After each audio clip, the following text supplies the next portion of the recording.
Hello dear students, आज हम home science की सेकेंड क्लास को आपके लिए लाए हैं, जिसमें टेक्सटाइल, जिसे हम हिंदी में वस्त्र विज्ञान कहते हैं, को डिस्कस करने वाले हैं। तो आइए देखते हैं। जैसे स्क्रीन पे आप सबको दिख रहा होगा, वस्त्र विज्ञान, टेक्सटाइल। वस्त्र विज्ञान, जिसको इंग्लिश में टेक्सटाइल कहते हैं, वस्त्र विज्ञान दो शब्दों से मिलकर बना है। किससे? वस्त्र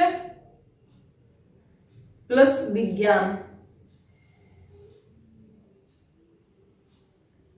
वस्त्र का मतलब क्या होता है? वस्त्र जो है यह रेशों से बना कपड़ा होता है। वस्त्र क्या है? यह रेशों से बना हुआ कपड़ा होता है। और विज्ञान क्या है? यह सैद्धांतिक अध्ययन। किसी चीज का जब हम सैद्धांतिक अध्ययन करते हैं तो उसे हम विज्ञान कहते हैं। और जो वस्त्र होता है उसका निर्माण कैसे होता है? उसका निर्माण कई चरणों में होता है। जैसे सबसे छोटी जो हमारी इकाई होती है वस्त्र की, वो क्या होती है? रेशा। तो सबसे छोटी इकाई रेशा होती है वस्त्र की। रेशे से फिर धागा बनता है, धागे से फिर कपड़ा बनता है, कपड़े से फिर परिधान या वस्त्र का निर्माण होते हैं। तो ये वस्त्र आया कहाँ से? इसकी उत्पत्ति कैसी हुई? मानव के मस्तिष्क में वस्त्र के बारे में आइडिया कहां से आया? कहां से मानव ने वस्त्र पहनना शुरू किया? थोड़ा सा हम इसके इतिहास पर नजर डालते हैं, देखते हैं कि वस्त्र विज्ञान के इतिहास में क्या क्या है। तो जैसे वस्त्र विज्ञान के इतिहास में देखें तो वस्त्र विज्ञान के इतिहास में यह 5 अवस्थाओं से होकर गुजरा है। कौन कौन सी अवस्थाएं हैं? पहली है नग्न अवस्था, सेकेंड है शिकार अवस्था, और तीसरी है कृषि अवस्था, और चौथी सामाजिक अवस्था, पांचवी है आधुनिक अवस्था। नग्न अवस्था में क्या था? नग्न अवस्था में जो आदिकाल के मानव रहते थे वो जंगलों में घूमा करते थे, कंदमूल फल खाया करते थे। उनकी बुद्धि ज्यादा विकसित नहीं थी, उन्हें ज्यादा ज्ञान नहीं था। तो वो पेड़ों की छाल, पत्तियों से वो वस्त्र बनाते थे या उसका उपयोग करते थे। और किस लिए उपयोग किया जाता था वस्त्र का? उस समय सुरक्षा की दृष्टि से। किसकी दृष्टि से? सुरक्षा की दृष्टि से वस्त्र का उपयोग किया जाता। और किससे सुरक्षा? एक मौसम से सुरक्षा और दूसरा जानवरों से सुरक्षा। तो मौसम से सुरक्षा और जानवरों से सुरक्षा, क्योंकि उस समय के मानव को ज्यादा बुद्धिमान नहीं थे, ज्यादा उन्हें ज्ञान नहीं था। तो वो कंदमूल फल खाते थे और पेड़ में जो छाल रहता था उसका ही अपना शरीर ढकने के लिए उपयोग करते थे। उसके बाद जो दूसरी अवस्था आती है वो आती है शिकार की अवस्था। और शिकार की अवस्था में मानव क्या किया? जब वो जानवरों का शिकार करने लगा तो जानवरों की जो खाल होती थी वह उसका इस्तेमाल वस्त्र के रूप में करने लगा। किसका इस्तेमाल? जानवरों की खाल का। जानवरों की खाल का वह उपयोग वस्त्र के रूप में करने लगा। उसके बाद जो तीसरी अवस्था आती है वह कृषि की अवस्था। कृषि अवस्था में मानव खेती बाड़ी करना शुरू कर दिया, एक जगह रहना, झुंड में रहना शुरू कर देता है। और जब वह अनाज उगाने लगा, खेती करने लगा, तो उसने देखा वहां से उसको रेशे मिले। और इसी अवस्था में उसने देखा, उसका जो माइंड था, दिमाग और ज्यादा विकसित हुआ। उसने पक्षियों को देखा कि पक्षी घोंसला कैसे बना रहे हैं। उसने और लताओं और पेड़ों की पत्तियों को एक दूसरे में उलझते हुए देखा। तो उसने सोचा, उसके मन में आइडिया आया घोंसलों को देखकर, कि वो जिस तरह से चिड़िया तिनकों को, घोंसलों को देखकर उसके मन में आइडिया आया कि जिस प्रकार से चिड़िया तिनके उठाकर तिनकों को एक दूसरे में बना के घोंसला तैयार कर लेती हैं, तो उसी तरीके से मानव ने रेशे को सोचा और पत्तियों, रेशों को सोचा कि एक दूसरे में गूंथ के वो क्यों नहीं। तो वहां से वो टोकरी, डलिया, चटाई ये सब बनाना शुरू किए। और उसके बाद यहां से ही रेशों की उत्पत्ति मानी जाती है। तो अगर हम कहें कि कृषि अवस्था में ही रेशों की जानकारी उन्हें हुई तो ये सही होगा। तो हम कह सकते हैं यहाँ पे। और कैसे रेशे? प्राकृतिक रेशों। प्राकृतिक रेशों की जानकारी किस अवस्था में हुई? कृषि अवस्था में हुई। तो प्राकृतिक रेशों की जानकारी जो है मानव को कृषि अवस्था में ही उन्हें इसका ज्ञान हुआ। और यहाँ वो सीखे कैसे, चिड़ियों का घोंसला बनाकर देखते हुए उन्होंने वहां से सीखा। फिर इसके बाद जो चौथी अवस्था आती है वो है सामाजिक अवस्था। सामाजिक अवस्था का मानव और ज्यादा विकसित हो गया था। इसमें वर्ण विभाजन हो गया था। वर्ण विभाजन में क्या क्या हुआ था, जो 4 वर्णों में जो विभाजन हुआ था वर्ण का, एक ब्राह्मण, क्षत्रिय, वैश्य,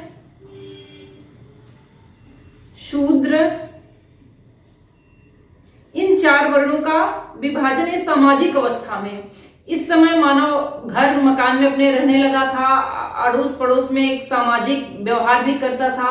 तो इस अवस्था में वस्त्र के बारे में और ज्यादा विकास हुआ। ठीक है, इसमें प्राकृतिक रेशों के साथ साथ और भी ज्यादा चीजें विकसित हुई। और इसके बाद जो हमारी 5वीं अवस्था आती है, इसको हम कह सकते हैं आधुनिक अवस्था। आधुनिक अवस्था, और इसको हम कह सकते हैं वैज्ञानिक अवस्था।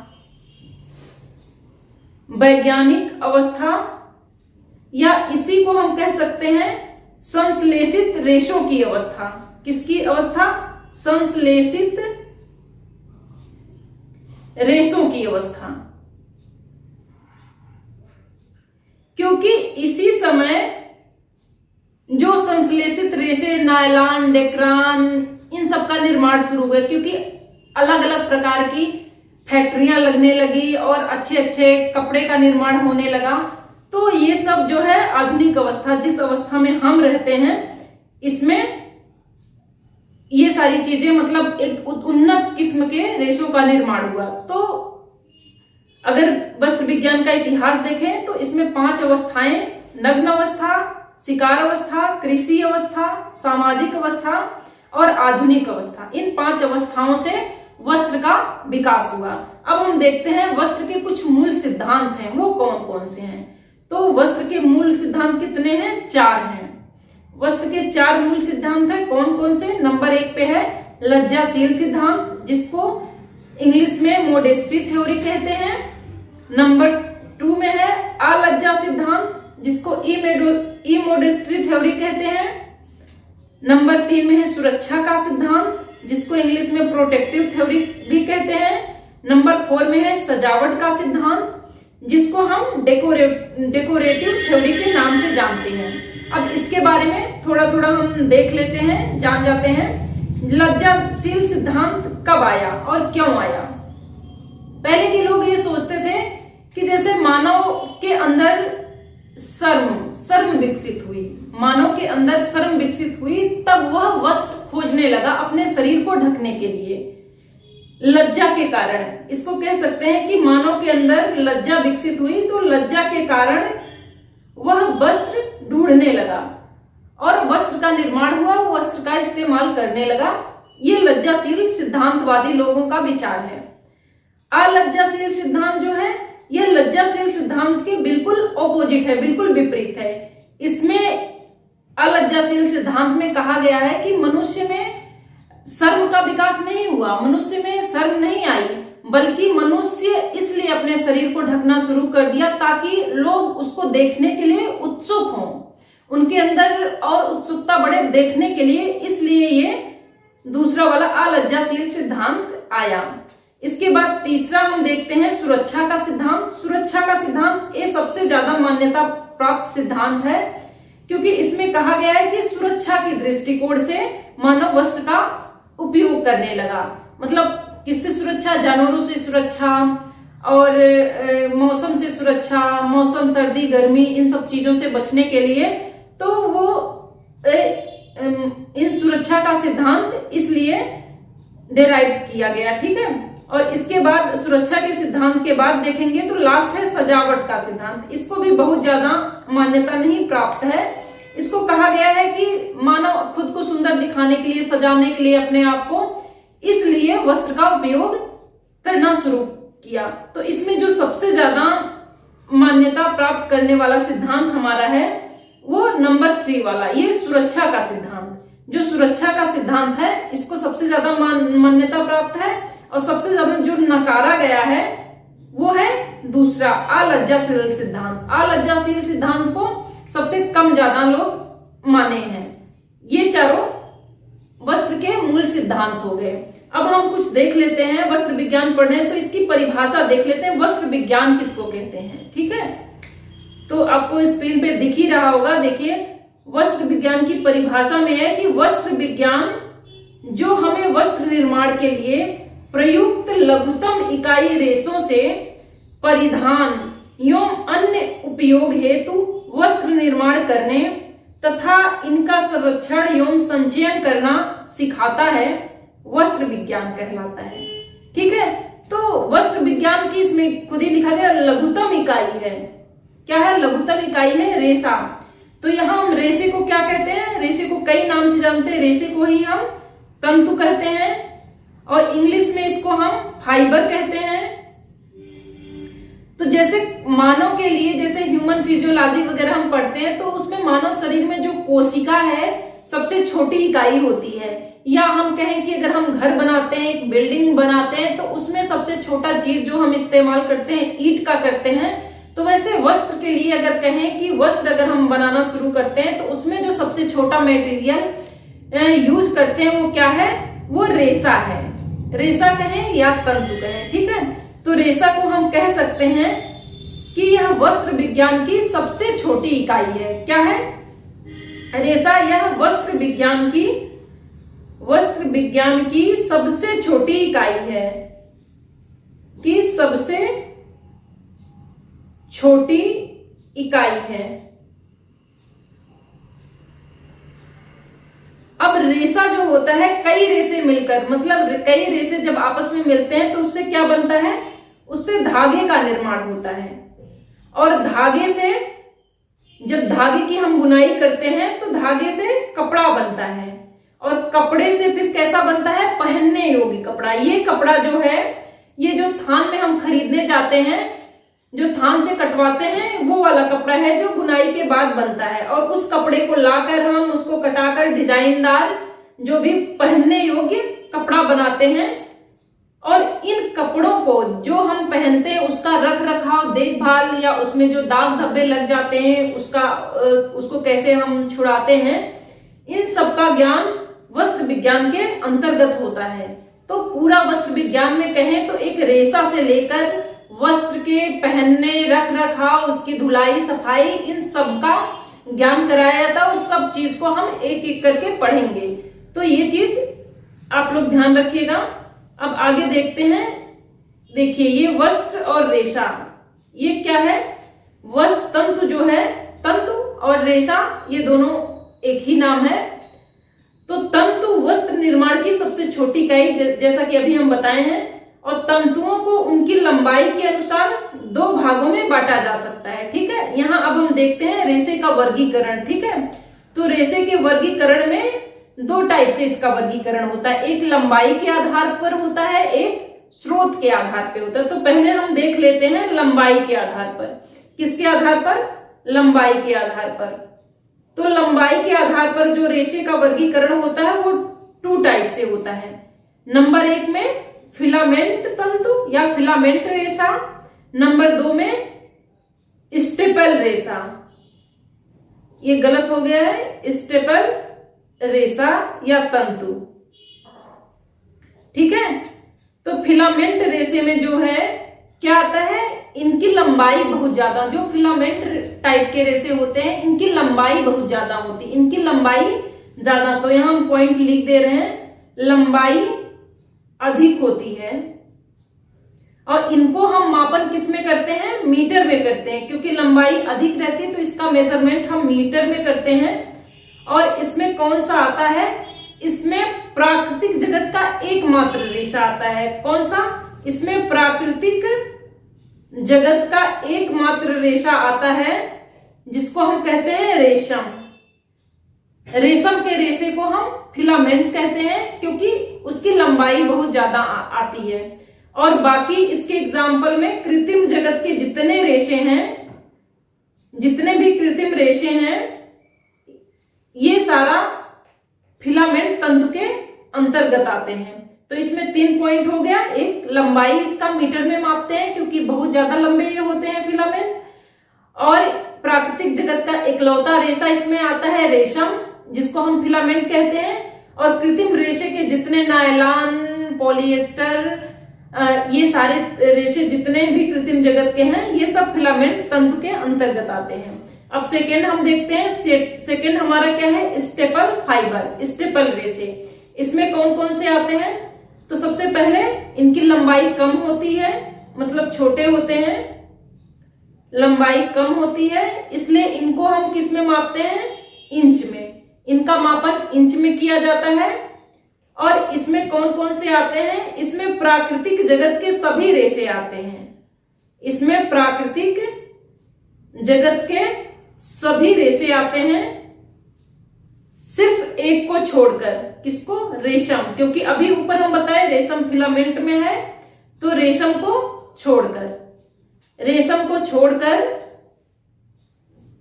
प्राकृतिक जगत के सभी रेशे स्टेपल तंतु में आते हैं। ठीक है। और बाकी जो फिलामेंट भी होते हैं उनको भी हम छोटे छोटे टुकड़ों में काट के उससे हम स्टेपल तंतु बना सकते हैं। तो ये हो गया लंबाई के आधार पर, कि लंबाई के आधार पर जो तंतु रेशे होते हैं उनको 2 बराबर भागों में बांटा गया, एक फिलामेंट और दूसरा स्टेपल। ये आप समझ गए होंगे। अब हम स्रोत के आधार पर वर्गीकरण देखते हैं। किसके आधार पर? स्रोत के आधार पर। तो स्रोत के आधार पर रेशों का वर्गीकरण, तो स्रोत के आधार पर क्या है? 2 टाइप से हम वर्गीकरण करते हैं, एक प्राकृतिक रेशा, दूसरा कृत्रिम रेशा।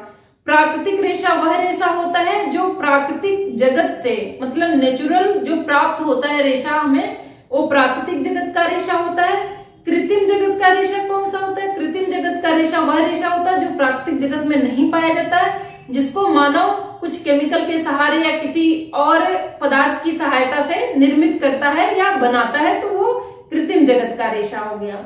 अब हम प्राकृतिक जगत के रेशे को कई भागों में बांट के देखेंगे। तो प्राकृतिक जगत के रेशे को हम 3 भागों में बांट सकते हैं। एक हो गया वानस्पतिक जगत, दूसरा प्राणी जगत, तीसरा खनिज जगत। वानस्पतिक जगत के जितने भी रेशे होते हैं उनमें क्या पाया जाता है? सेलुलोज पाया जाता है। उनमें सेलुलोज पाया जाता है, इसलिए इसे सेलुलोज जगत का रेशा भी कहते हैं। और जो प्राणी जगत के रेशे होते हैं इनमें प्रोटीन पाया जाता है, इनमें प्रोटीन पाया जाता है। और तीसरा हमारा क्या हो गया? खनिज। तो प्राणी जगत के रेशे को हम प्रोटीन रेशा भी कहते हैं और वनस्पतिक जगत के रेशे को हम सेलुलोज रेशा भी कहते हैं। अब वानस्पतिक जगत को हम 3 भागों में बांट के देखते हैं। वानस्पतिक जगत के रेशे को 3 भागों में बांटेंगे। तो एक हो गया बीज से प्राप्त रेशे, बीज से प्राप्त रेशे, दूसरा हो गया तने से प्राप्त रेशे, तीसरा हो गया पत्ती से प्राप्त रेशे। ठीक है। तो बीज से जो प्राप्त रेशे होते हैं उसमें 2 एग्जाम्पल आते हैं। नंबर 1 में है कपास और नंबर 2 में है कापूस। ये बीज से जो रेशे प्राप्त होते हैं वो क्या होता है कि जो बीज होते हैं जैसे कपास के बीज, उसके चारों ओर रेशे लिपटे हुए होते हैं। फिर उनको हम निकालते हैं, उसको अलग करते हैं, बीज को अलग, क्योंकि उसकी अलग अलग प्रोसेस है। प्रोसेस हम आगे देखेंगे, अभी सिर्फ टाइप या इसका वर्गीकरण ही हम देख रहे हैं। तो सबसे पहले ये देखिए, जो वानस्पतिक जगत के बीज से प्राप्त रेशे होते हैं वो 2 होते हैं, एक कपास और कापूस। फिर उसके बाद अगला हम देख लेते हैं पत्ती वाला। ठीक है। जो वानस्पतिक जगत के पत्ती से प्राप्त रेशे होते हैं ये भी 2 हैं, एक सीसल और दूसरा पिन्ना। सीसल क्या है? ये सीसल नामक पौधे के पत्तियों से प्राप्त होते हैं, उनसे रेशे बनाए जाते हैं। और पिन्ना जो है ये अनन्नास के पत्ते से बनाया जाता है। किससे बनाया जाता है? अनन्नास के पत्ते से बनाया जाता है। तो ये 2 एग्जाम्पल इंपॉर्टेंट है, आप याद रखिएगा। बीज वाले में कपास और कापूस और पत्ती में सीसल और पिन्ना। कपास क्या होता है कि कपास से बहुत अच्छे अच्छे कपड़े बनाए जाते हैं और कपास बहुत आरामदायक भी होता है, इसलिए कपास को हम वस्त्रों का राजा कहते हैं। क्या कहते हैं? वस्त्रों का राजा। कपास को हम वस्त्रों का राजा भी कहते हैं। और जो कापूस होता है ये भी बीज से ही प्राप्त होता है, लेकिन इसमें ऐठन का गुण नहीं पाया जाता है। किसका गुण नहीं पाया जाता है? ऐठन का अभाव होता है, ऐठन का अभाव। ठीक है, ऐठन के अभाव के कारण क्या होता है, इसको हम बट नहीं पाते हैं, इससे हम धागा नहीं बना पाते हैं, तो इसलिए इससे बोरी वोरी या चटाई वगैरह कुछ ऐसी चीजें बन जाती है, लेकिन बहुत वस्त्र इससे निर्माण नहीं हो पाता। लेकिन कपास से सुंदर और अच्छे वस्त्र बनते हैं, इसलिए कपास को हम वस्त्रों का राजा कहते हैं। अब हम देखते हैं तने। तने से प्राप्त होने वाले जो वस्त्र होते हैं, जो रेशा होते हैं, इसमें नंबर 1 पे आ रहा है लिलन, जूट, हेम्प, ये हेम्प रहेगा, रेमी, अबाका, मनीला, कोयार। तो ये सब जो है उदाहरण है तने से प्राप्त होने वाले रेशे। तो आप बीज के 2 याद कर लीजिएगा, पत्ती के 2 उदाहरण याद कर लीजिएगा, बाकी जो बच रहा है वो सब तने में आ जाएगा। ठीक है, तो लीलन जो है ये फ्लेक्स नामक पौधे के तने से प्राप्त होता है। ये भी कई बार पूछा गया है। तो किस पौधे से? फ्लेक्स। फ्लेक्स नामक पौधे के तने से प्राप्त किया जाता है लीलन। और जूट आप लोग जानते होंगे, jute, hemp, ramie, abaca, manila, coir. Coir जो है ये नारियल की छाल से बनता है, इससे भी बोरे वगैरह, चटाई वगैरह बनाई जाती हैं। तो ये तो हो गए हमारे वानस्पतिक जगत के रेशे इतने। अब हम देखते हैं प्राणी जगत के रेशे। तो प्राणी जगत के जो रेशे हैं ये कितने हैं? 2 हैं। एक हमारा रेशम है, दूसरा हमारा ऊन है, जिसको इंग्लिश में ऊल बोलते हैं। तो रेशम जो है, अभी हम रेशम ऊपर देखे थे, इसको हम फिलामेंट भी कहते हैं क्योंकि यह बहुत लंबा होता है। और रेशम को हम वस्त्रों की रानी कहते हैं। क्या कहते हैं?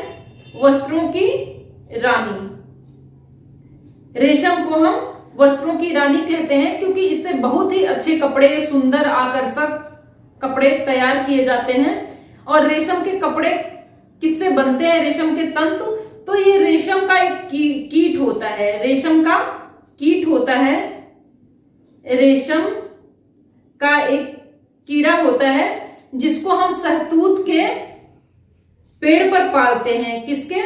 शहतूत के पेड़ पर पालते हैं। और रेशम का जो कीड़ा होता है वह शहतूत की पत्तियां खाकर ही बड़ा होता है। और उससे क्या होता है, जो रेशम का कीड़ा होता है उसकी लार से कोकून के ऊपर उसके लार से चारों ओर रेशे का निर्माण होता है। तो ये सारी प्रोसेस कि कैसे कोकून बनता है और कैसे कोकून से रेशम निकाला जाता है, ये सब इनका एक अलग चैप्टर ही है, इसको हम अलग से देखेंगे। सिर्फ इतना आप जानिए इसमें कि रेशम जो है ये क्या है, ये प्राणी जगत का रेशा है और रेशम को वस्त्रों की रानी कहते हैं। और ये किससे प्राप्त होता है? ये रेशम के कीड़े से प्राप्त होता है। चूंकि रेशम का कीड़ा एक प्राणी है, ना कि एक वनस्पति है, तो प्राणी अगर से प्राप्त रेशा है तो ये प्रोटीन जगत का रेशा है। ठीक है, इसमें एक सिरेमिक नामक प्रोटीन पाया जाता है, तो इसलिए ये प्रोटीन जगत का रेशा हो गया। ऐसे ऊन, इसका जो सेकेंड होता है प्राणी जगत से, जो दूसरा हम रेशा प्राप्त होता है वो कौन सा है? ऊन। और ये किससे प्राप्त होता है? ये भेड़, बकरी, ऊंट, इन सबके बाल से प्राप्त होता है। ठीक है, तो यह भी, क्योंकि बाल में क्या होता है, हमारे जो मानव का बाल या किसी भी प्राणी का जो बाल बना होता है वो केराटिन प्रोटीन का बना होता है। ठीक है, तो ये भी कहीं ना कहीं प्रोटीन से ही बना है। तो ऊन भी हमारा प्रोटीन जगत का रेशा हो जाता है। कहाँ का रेशा हो जाता है? प्रोटीन से निर्मित रेशा हो जाता है, या कह सकते हैं इसको प्रोटीन जगत का रेशा। तो इसको हम कह सकते हैं कि अगर आए प्राणी जगत के रेशे कौन कौन से हैं, तो 2 आएंगे, एक रेशम, दूसरा ऊन। या फिर कह सकते हैं कि प्रोटीन जगत के कौन कौन से रेशे हैं, तो उसमें आ जाएंगे रेशम और ऊन। ठीक है, तो अब ये हम प्राणी जगत के देख लिए। अब अगला देखते हैं खनिज, क्योंकि इसको हम 3 भागों में बांटे थे। प्राकृतिक रेशे को, एक वानस्पतिक, दूसरा प्राणिज और तीसरा खनिज। खनिज में हमारे 3 रेशे आते हैं, एक सोना, चांदी और एस्बेस्टस। सोना, चांदी तो आप लोग जानते होंगे। एस्बेस्टस क्या होता है? यह भी एक धातु है, खनिज है। इससे अग्निरोधी वस्त्र बनाए जाते हैं। जैसे जो कहीं भी आग वाग लगती है तो जो उसको बुझाने जाते हैं तो उसमें कौन से कपड़े पहन के जाते हैं कि वो नहीं जलते हैं, तो उनका कपड़ा जो अग्निरोधी वस्त्र होता है वो एस्बेस्टस का बना होता है। तो ये अग्निरोधी जो वस्त्र बनते हैं, अग्निरोधी वस्त्र, ये एस्बेस्टस के ही बने होते हैं। ठीक है, तो ये खनिज में हमारे 3 आ गए। सोना चांदी तो कम पूछा था, लेकिन एस्बेस्टस ज्यादा पूछा जाता है कि एस्बेस्टस किस जगत का रेशा है। तो यह प्राकृतिक खनिज जगत का रेशा है। तो ये तो हो गया प्राकृतिक रेशों का वर्गीकरण। अब हम देखते हैं आगे कृत्रिम रेशों का वर्गीकरण। तो कृत्रिम जगत का रेशा या कृत्रिम रेशे कौन कौन से हैं? तो कृत्रिम रेशे का वर्गीकरण हम 2 भागों में करते हैं। कृत्रिम रेशे का वर्गीकरण 2 भागों में, एक हो जाता है मानव निर्मित रेशा और दूसरा हमारा हो जाता है रासायनिक रेशा, या इसी को हम कह सकते हैं संश्लेषित रेशा। क्या कह सकते हैं? संश्लेषित रेशा। तो जो मानव निर्मित रेशा होता है, इसमें जो इसका एग्जाम्पल है, एक है रेयान। तो मानव निर्मित जो मानव निर्मित जो कृत्रिम रेशा है रेयान, ये कैसे बनता है? ये जो पेड़ ओड़ की जो लकड़ी होती है उसकी लुगदी बनाया जाता है। उसकी लुगदी बनाने के बाद उसको स्पिरिट के छिद्रों से निकालकर एक तार की तरह बनाया जाता है। ठीक है, फिर उसको बट के, उसको बुन के फिर कपड़े का निर्माण किया जाता है। तो इस तरह से मतलब जो पेड़ है या पेड़ की लकड़ी है, इन सबसे, या कागज वगैरह जैसे भी बनते हैं, तो इन सबसे जो बनाया जाता है रेयान, ये मानव निर्मित रेशा होता है। लेकिन जो रासायनिक रेशा होता है, संश्लेषित रेशा, यह पेड़ की लुगदी वगैरह से नहीं बनाया जाता है। यह रासायनिक तत्वों से या रासायनिक पदार्थों को या केमिकल से मिला के बनाया जाता है। तो इससे बहुत अच्छे अच्छे कपड़े बनाए जाते हैं, जैसे नायलॉन रेशा हो गया, डेक्रान रेशा, अरनाल, पॉलिएस्टर, ढेर सारे, इससे बहुत प्रकार के तंतु, और आजकल यही चल भी रहा है इस तरह के रेशे। इसमें से जो नायलॉन है, इसको हम जादुई रेशा भी कहते हैं। क्या कहते हैं?